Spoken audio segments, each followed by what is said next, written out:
do an intro first, watch. Okay, we are live. We're coming to you live from Silina, Latvia. We are 9 kilometers from the Belarus border. My name is Kris Mathur. I'm from Los Angeles, California. I am an executive producer for a production company there, but I am also half Latvian, and my mother was from Latvia, so that's my connection here. Well, if you know, there's the old famous saying, it might have been from Albert Einstein, that said that, genius is 99% perspiration and 1% inspiration. So much of it is the work. And I think if you do the work, the inspiration will come. And that's what I told these kids at the end of the class, too, that they really just have to keep moving and keep making and keep creating. And I think that's the way that inspiration comes. You can't just sit there and say, oh, I am not inspired right now, or I don't have any good ideas. Just do it. Make a film a week. Get up on Monday and say, I'm going to have a film ready to air Friday on YouTube. And if you don't have a good camera, if you don't have a 5D like that, you just shoot it on your iPhone. If you don't have an iPhone, borrow somebody's little camera. Just do whatever you need to do. So, yeah, so inspiration is a lot of work. And I think, hey, you're in my light.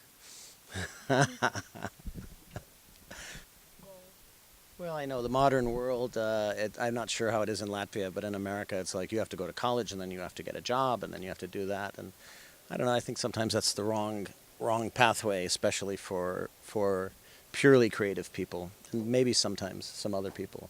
I mean, if you're a scientist or a doctor, then you have to go through the university system. But,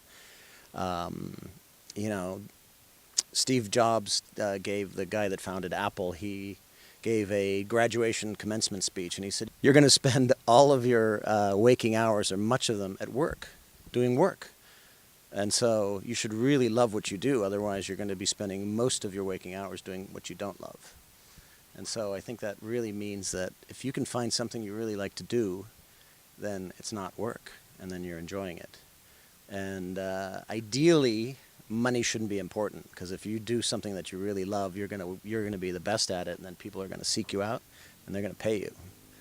But in the beginning too, one of my very first jobs, I just said, I'll work for you for free, because they said, we have no money to pay you. And I said, well, I'll work for free then. And they go, well, we have no money for the hotel because we're going to San Francisco. I said, I'll take my own hotel. And I talked my way into the job by saying, it's going to cost you nothing. And of course, once I was there, I showed my value, and then they paid me a little bit of money and covered my hotel. So, it's tough in the beginning. You got to jumpstart it. It's like starting an engine. So you really got to get out there, but you got to really think what you love. Like when you wake up in the morning, and say, what do I want to do? What do I want to do for the rest of my life? Well, in the film industry, yeah, work and life meld together, so it's very difficult sometimes. But at the same time, if I find myself up at night worrying about my budgets or the job, then something's not right with it. So really, when you do the best you can during the day, and then you go home and then you live your life as a person. You see your wife and you see your kids and enjoy that. So you really do have to be able to isolate things. It's good to have a good family. When I first started, there was an assistant director. He was a pretty famous guy. He did a couple of big movies. And he said, Kris, sometimes if you want to do a movie, if you want to get into the movie business, you're going to be away in the different countries for long periods of time. And sometimes you might come back and your girlfriend will be gone and your plants will be dead and your cat will have run away. But he said, if you do commercials, you're only gone for a week or 2 weeks, and you can maybe have a little more stable family life. And so it's funny, I remember that now, because I was 21 when he told me that. And I was ready to go do a movie in Hawaii, and I decided that I would stay. And so that might have worked. But then again, I've done a lot of traveling, and I bring my family with me. If I'm going to Spain for 3 months, they come with me, and my children have been homeschooled, so we educate them away from public schools, so they just come and study with us. And if we're in the south of Spain, we study Moorish history, and if we're in Ireland, we study Gaelic. And so, it's a good way to learn. And they've grown up and become pretty well-rounded. Well, I think the best thing to do is to face your fears. You have to if something scares you, just go run towards it. That's the best thing to do.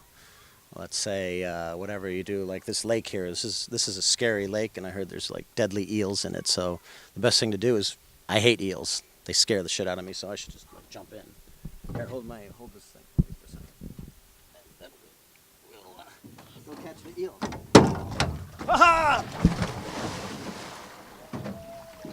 Woo! Oh, the water's good.